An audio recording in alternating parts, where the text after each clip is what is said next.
Hell yeah, we are back. It is 10 o'clock, people. You're listening to 96.1 Steinland. And it's all that Monday with comedian Brandon Adams, Ariel, and of course, you know who the fuck I am. And it's 10 o'clock, and we don't know where your fucking kids are, nor do we give a shit. But if they have a broken phone, Brandon might have a solution to your problem. Yeah, if your kid breaks your phone, just be a bitch and buy him a new phone. Just be a bitch and buy him a new phone.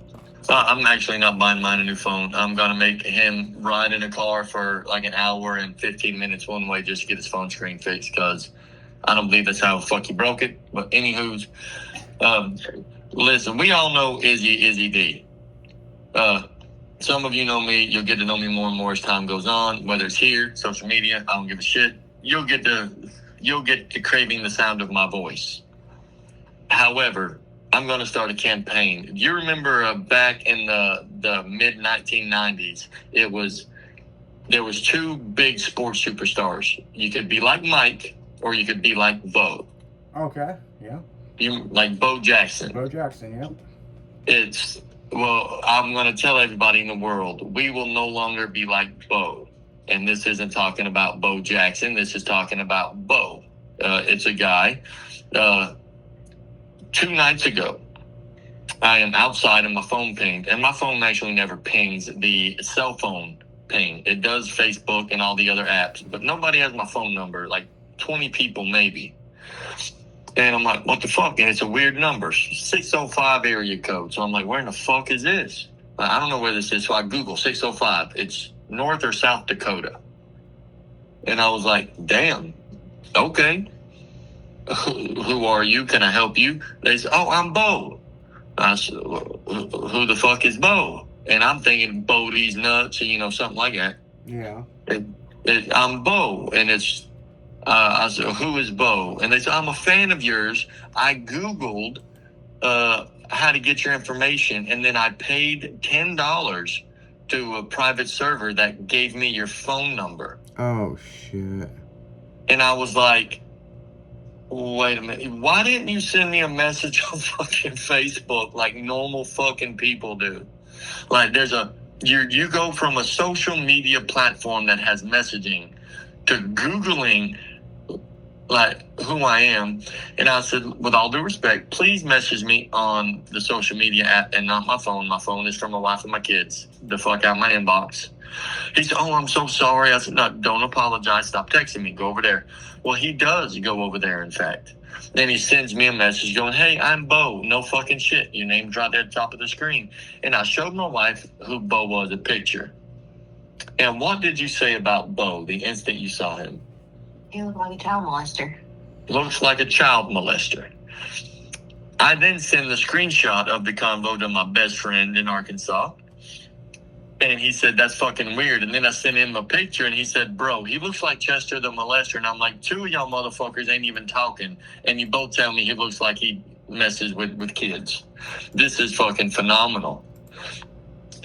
But, and then he's messaging me at 5 o'clock in the morning, Eastern Standard Time. And he is in Mountain West time. So it's like 3 o'clock in the morning. He is waiting for me to wake up and text him that I'm awake. And it's, no. And so at 5:30, he messages me and says, hey, buddy, I just see you're awake. You're online. I just want to say hi. No, this is not. Don't be like Bo and pay money and then sit around waiting for my green little chat bubble to fucking pop up. Just, if you need me, say something. If you just want to fuck with, like, if you just want to hang out with me, say, hey, buddy, when you get a minute, shoot me a text. All right, buddy, I will. And I do. I actually talk to so many fans that it pisses my wife off on a daily basis. Yes. She's over here saying, yes, like it. And it's like, look, I will talk to y'all, but you don't fucking have to go. And then it dawned on me, it's like, this motherfucker paid for my shit. Like, he knows where I live now, and he knows my address. He's Google Earthed you and everything. Like, I just don't know about paying $10 to get somebody's phone number that doesn't know who the fuck I am. Hey, I'll tell you guys a crazy one since we're talking about this shit. Me and my ex Michelle, we had This is when I got the pugs. I mean, they were like, shit. They were.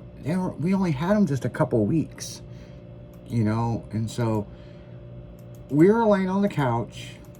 The puppies were playing on the rug or whatever, and we're just cuddled up watching some fucking TV show. And this is the first time we've seen them get aggressive and pissed. And there was a flash, and this was around Halloween, okay? And of course, outside my condo, it looks like Silo X, the fucking goddamn haunted house, with all the animatronics. But we're used to people taking pictures of shit. But this was different because I never shut the blinds for the big glass that's in my living room. And this one just felt different. And Abby went fucking nuts. She started pounding her head on the door, on the glass. She wanted outside. And it was the first time I ever seen them get that defensive, and they took off running, and some people kind of yelled. And then they took off running real fast, and I didn't think nothing about it because it was fucking Halloween. People come by. If at my place, because I live on a lake on the path, if the tiki torches are on and we're playing creepy music and all that, we give out candy every night, okay? But this was like 11:30 at night.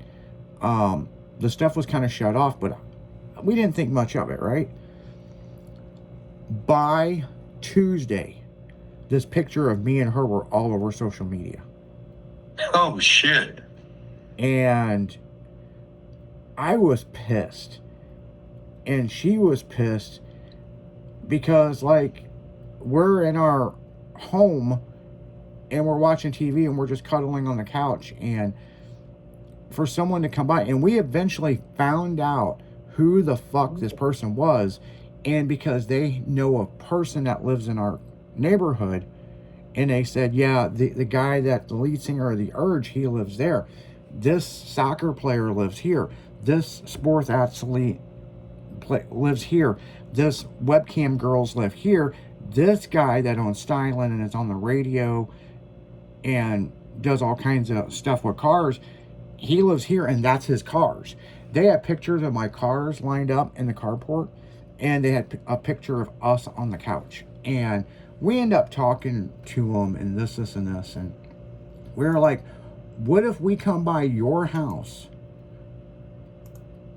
and took a picture and posted on fucking internet? How would you feel? And they were like, we are so sorry, we'll take it down. And I'm just like, no, you didn't answer the question. How would you feel? I mean, we could have shut our blinds, you know what I'm saying? But still, I mean, it's fucking weird, I don't know if somebody would still be walking if they took a picture of my wife through the blinds of their house. And I'm not saying I would do something about it. Like, I don't think that's something she would like, because, this is where her kids are. Yeah. And so far, I've been lucky. Nobody's actually came to my house, which you wouldn't be met with goofy, how you doing? Have a nice day, Brandon. Like, you would get the... If you come to my house and the first thing you have to tell me is, you don't know me, but don't come to my house. Yeah. People put my address out there online, and it looks so fake because it's 12345. And that people didn't believe it. But I always kind of made a joke, hey, if you're going to come by at night, late at night. Because I've got concrete and there's a lake right next to my house. I mean, come by. I live on a lake, next to a big lake, next to the Missouri River. So one of those three things could be a final resting place for you. Just depends on how much the concrete sets up and how far I feel like carrying a dead body. I don't know how my wife would unalive somebody. She's probably planned my death multiple times. She's probably planning it right now while she sits here finishing her salad. I was going to say she's still eating that salad. I think women actually do plan their husband's death at least once if it's not every day, it's every 2 or 3 days. They literally plan their entire husband's unaliving event. Yeah, that could be possible. How many times have you thought about unaliving me? Like, on a serious No, like where you were gonna kill me.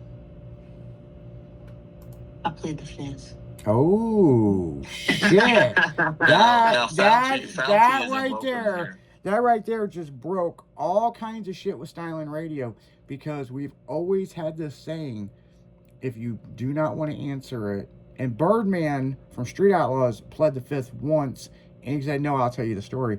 Ariel just broke everything in 4 years of Styling Radio. She's the first person to plead the fifth. This isn't the Congress or the Senate, and you are not Dr. Fauci. You have to answer the question. Because you are not on trial here. This is just three friends shooting the shit about killing one of us. But you see, you never know who's recording. Well, thing is, you don't want to unalive Isaac at this moment in time, right? I never don't. planned his death. I will put my money Okay. on it that I don't think she's ever thought about killing me. Well, you've never planned on killing Izzy. Yeah. And I've never planned on killing you. And Izzy's That's never, amazing. but Izzy's never planned on killing you. So to finish That the thought never went through my mind. it's how many times have you thought seriously about unaliving me? Depends what you did. I can really only think of one that's noteworthy enough to unalive me for. So how many times is it? Where we can't sit in awkward silence. The listeners are waiting. I'm thinking 86. I don't know why. 86. I think that's a good number. I think that's 86 a good keeps number. coming to my mind. So we've known each other for, I'm just going to give like a rough estimate here, like 750-ish days. And so if you divide that by 86, it's like less than nine days in between you wanting to kill me. That's not a very good average. That's like a lot For who? for a wife to want to kill her husband. That almost sounds like you guys need to go see a marriage counselor. When my number is 0 out of infinity, Oh. Because I'm awesome. but you want to unalive me. Well, I don't do dumb stuff. I think Brandon's just digging himself deeper in this fucking hole. He digs his own holes. I know, man. I mean, That's the issue. Is he? The only All he is. the only he hole dig- the only hole I dig is your butthole. No. that's just being nice. See, that's I'm just being nice because you want your butthole dug. So yeah. Oh, man. Man, so we're going to go back into commercial break while a domestic violence charge happens here very soon in the studio. And if you thought about killing your spouse, please put it in the instant chat. We'd like to know. We might read it on the air. You're listening to 96.1 Styling. It's all that. We'll be right back after this.